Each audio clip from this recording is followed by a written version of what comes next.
So there's a real main troubling reason why I can never be Catholic, even though I like really like to watch exorcist videos and stuff, and or Orthodoxy. I'm Greek. I grew up culturally kind of. I would go to church and dances and stuff. Orthodox Church, Eastern Orthodox, not Oriental. See, they're not even united. Oriental and Eastern Orthodoxy. Worldwide, I see Christian Protestants. The testimonies I see worldwide of Protestants, just Christians. There's this person, John Seachy. If you watch his testimony on YouTube, he's just Christian. He was a cop. He was going to jail for supposedly drugs and stuff, like selling drugs, stealing from the people and selling it to informants from the stuff like that. And he did shady business with his colleagues. They all went to prison. He God provided for him with signs and songs, telling him what to do in songs. And through that, some girl lent him money from the church. God told him, go to trial. Don't take the plea deal. He was going to take the plea deal like the rest of his buddies. Long story short, he did what God told him. He was let free. The judge suspended he suspended the sentence. The case was dropped, I should say. The case was dismissed. Miraculous. And he's saved. He's a pastor doing some of the most Holy Spirit-filled stuff. Okay?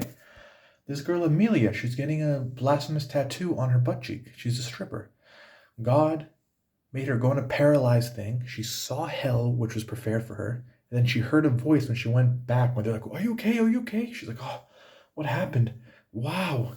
Right? She just came out of the coma or whatever after like a minute or two. And then she heard a voice. He was like, God's, you know best, huh? Or something like that. God told her something very witty and cool.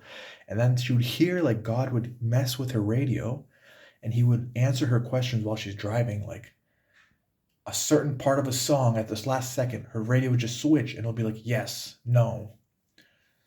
And God was like these testimonies that you can't explain miraculously worldwide, like supernatural testimonies. You see this in Protestant churches.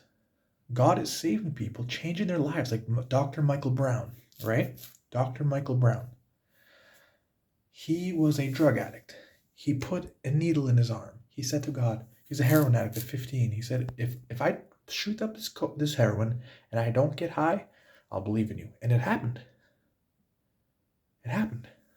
He was feeling it was starting to kick up like all the other times. That just stopped. God made that happen.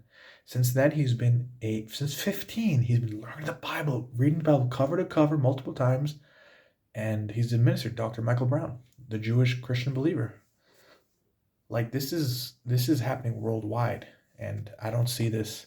I'm sure it happens in Catholic churches and stuff, but you don't really see it. This is like, so I can never be confined to a man-made church that says there's no salvation. It's like, nah.